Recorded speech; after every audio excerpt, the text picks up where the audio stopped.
श्री स्वामी समर्थ. स्वामी कृपा ज्योतिष मध्ये मी भास्कराचार्य मंजुषा जोशी आपलं हार्दिक स्वागत करते. आज आपण समजून घेणार आहोत कुंभ राशीच्या जातकांना संपूर्ण मार्च महिना कसा असणार आहे. शिक्षण, आरोग्य, वैवाहिक सौख्य, वास्तू, वाहनाचं सुख याबद्दल जाणून घेणारच आहोत. परंतु कुंभ राशीच्या जातकांना या महिन्यामध्ये कोणते महत्वपूर्ण योग जीवनात घडतायत ते समजून घेणार आहोत आणि यामध्ये त्याच्या माध्यमातून त्या सगळ्या योगांच्या शुभयोगातून किंवा पापयोगातून तुम्हाला काय जीवनात घडू शकतं तेही समजून घेणार आहोत. चला तर मग माहितीला सुरुवात करूयात. सर्वात प्रथम सांगू इच्छिते, तुमच्या दैनंदिन जीवनशैली व्यतीत करताना ज्या काही अडचणी येत आहेत, समस्येतनं जावं लागतंय, मार्गदर्शनाची आवश्यकता वाटतेय, मला संपर्क करू शकता. त्यासाठी खाली मी माझा व्हॉट्सअप नंबर दिलेला आहे, त्यावरती यायचं आहे. जन्मतारीख, वेळ, जन्म ठिकाणी माहिती नोंदवायची आहे आणि लगेचच तुमची अपॉइंटमेंट बुक करून घेऊ शकता. प्रथम स्थान जे तुमचं व्यक्तिमत्व दर्शवतं, तुमचा आत्मविश्वास, दिनचर्या या सगळ्या गोष्टी दाखवतं. प्रथम स्थानाचे अधिपती शनी महाराज यांचं गोचर धनस्थानातनं होतंय. कुटुंब सौख्यासाठी थोडासा तुम्हाला जास्तीत जास्त काम करणं किंवा व्यापार करणं या सगळ्या गोष्टी घडतायत. कुटुंबाच्या सौख्यासाठी तुम्ही झगडताय, कारण 7:30 जाताना ह्या सगळ्या गोष्टी होतात.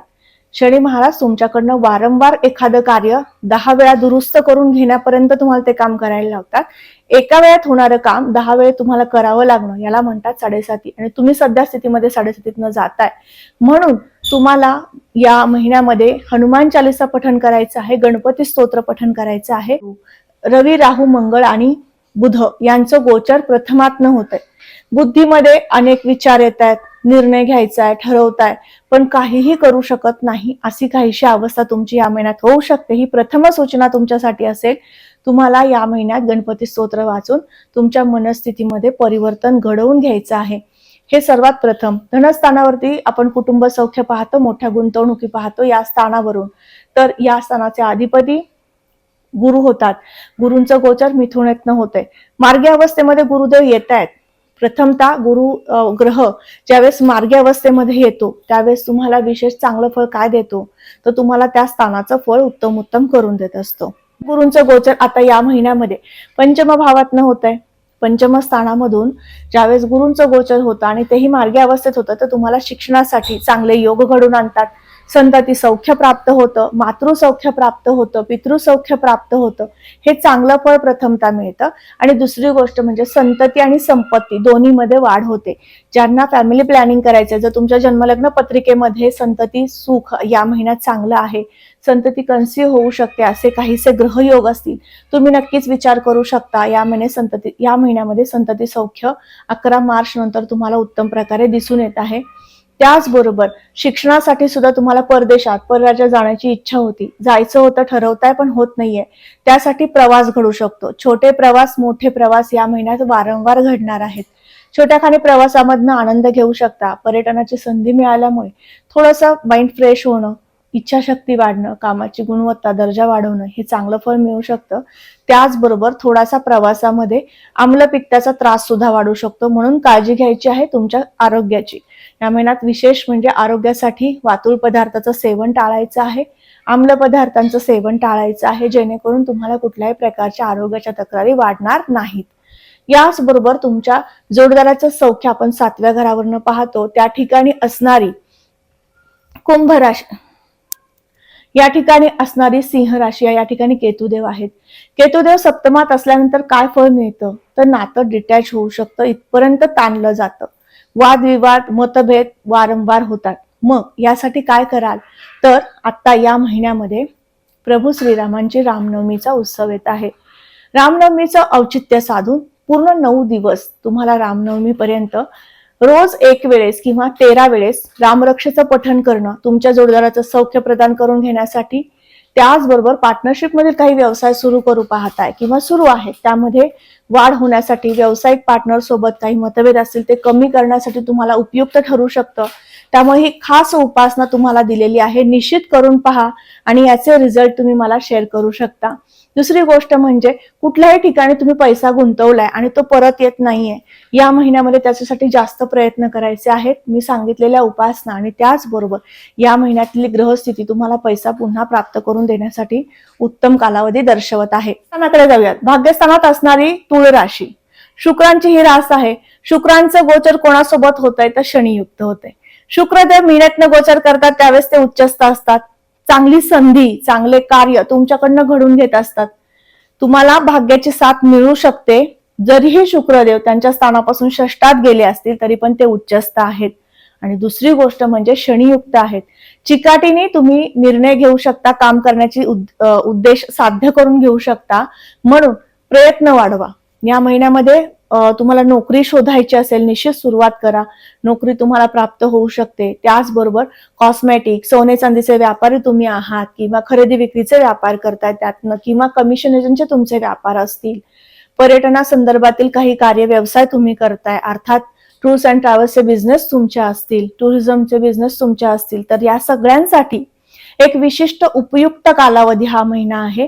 या महिन्यात केलेले सर्व कार्य संपन्न होऊ शकते. नवीन व्यवसायाच्या दृष्टीने मी सांगत आहे, ते नक्कीच निश्चित पुढे मार्गी लागू शकतात. अशा पद्धतीने उत्तम कालावधी आहे.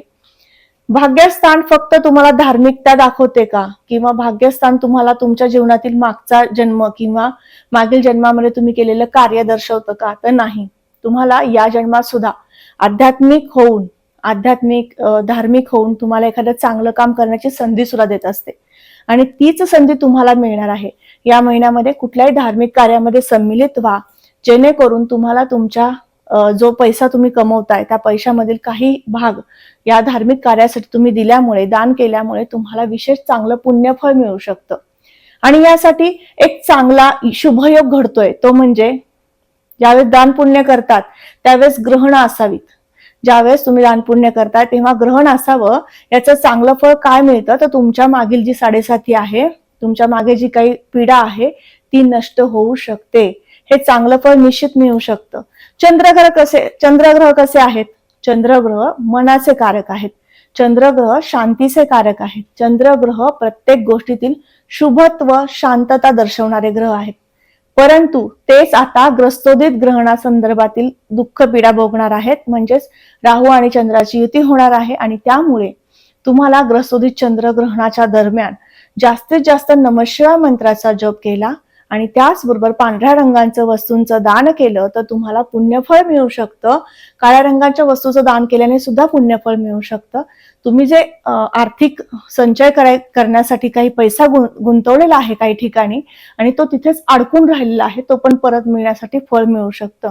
म्हणून या महिन्यामध्ये 3 तारखेला ग्रस्तोदित चंद्रग्रहण येत आहे.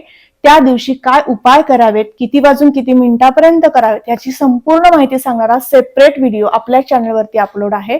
तो जाऊन तुम्ही समजून घेणं अनिवार्य आहे, गरजेचंच आहे. याबरोबर दशमस्थानाकडे जाऊयात. व्यापाराबद्दल आपण आत्ताच बोललो की सोने चांदीचे व्यापार किंवा टुरिझम संदर्भातील व्यवसाय ह्या वर्गात तर उत्तम आहेच. परंतु ज्यांचा व्यवसाय अगदी छोट्या खाणी प्रोडक्ट तयार करून सेल करणारा आहे, म्हणजे किरकोळ विक्रेते आपण त्याला म्हणू, असे व्यावसायिक वर्ग यांना सुद्धा हा महिना विशेष आणि चांगला असणार आहे. 11व्या घराकडे जाऊयात. 11वं घर फार महत्वाचं, कारण प्रत्येकाच्या आयुष्यामध्ये अर्थ, काम, मोक्ष या सगळ्या गोष्टींचं मिळूनच तुम्ही जीवन जगत असता किंवा अर्थ हा तुमच्या आयुष्यामध्ये असणं आवश्यक आहे. तर हे अर्थस्थान आहे, ते 11वं घर आहे. तर या ठिकाणचे अधिपती शुक्रदेव होतात. राशीप्रमाणे या ठिकाणी गुरुदेवतेची रास येते. गुरूंचं गोचर हे पंचमातनं होतंय. गुरु तुम्हाला ज्ञान देणार आहेत, कुठला पैसा कुठे इन्व्हेस्ट करायची बुद्धी देणार आहेत. ते मार्गी अवस्थेमध्ये आहेत, त्यामुळे चांगली फळं देतील, संपत्तीमध्ये वाढ घडवतील. या महिन्यामध्ये केलेला उद्योग व्यवसाय किंवा प्रयत्न केलेली नोकरी तुम्हाला साध्य होऊ शकते. त्यातनं सुद्धा तुम्हाला उत्पन्नाचं स्रोत निर्माण होऊ शकतं. खर्चावर विशेष तुम्हाला आळा घ्यायचा आहे. या महिन्यामध्ये अधिक खर्च होण्याचे योग आहेत. तिथे थोडंसं लक्ष दिलं तर नक्कीच तुम्हाला या सगळ्या गोष्टींचा बॅलन्स करता येऊ शकतो. अर्थात तो खर्च इन्व्हेस्टमेंट म्हणून सुद्धा वारंवार मोठ्या प्रमाणात होणार आहे. तो शुभ सकारात्मक खर्च आपण म्हणू. परंतु काही अंशी तुमच्या कुटुंबासमवेत फिरण्याचे, पर्यटनाचे योग आहेत. त्यासाठी सुद्धा शुभाशुभ फळ देणारा हा योग आहे. नक्कीच काळजी घ्यायची आहे. वाजवीपेक्षा जास्त खर्च होतोय का, वायफळ खर्च कुठेतरी होतोय का माझ्याकडनं, या गोष्टींचा विचार झाला तर निश्चित तुम्ही त्याच्यावर आळा बसवू शकता. तर आज आपण समजून घेतलं संपूर्ण कुंभ राशीच्या जातकांना मार्च महिना कसा आहे, मार्च महिन्यामध्ये काय करायचं आहे, कुठली उपासना करायची आहे. सुरुवातीलाच तुम्हाला प्रत्येक स्थानानुसारच सांगितलंय, तरी सुद्धा पुन्हा एकदा सांगते. या महिन्यामध्ये प्रभू श्रीरामांची रामनवमी येत आहे. तर रामनवमीचं औचित्य साधून 19 मार्च पासून पुढील 9 दिवस तुम्हाला श्रीरामांचा जप करायचा आहे.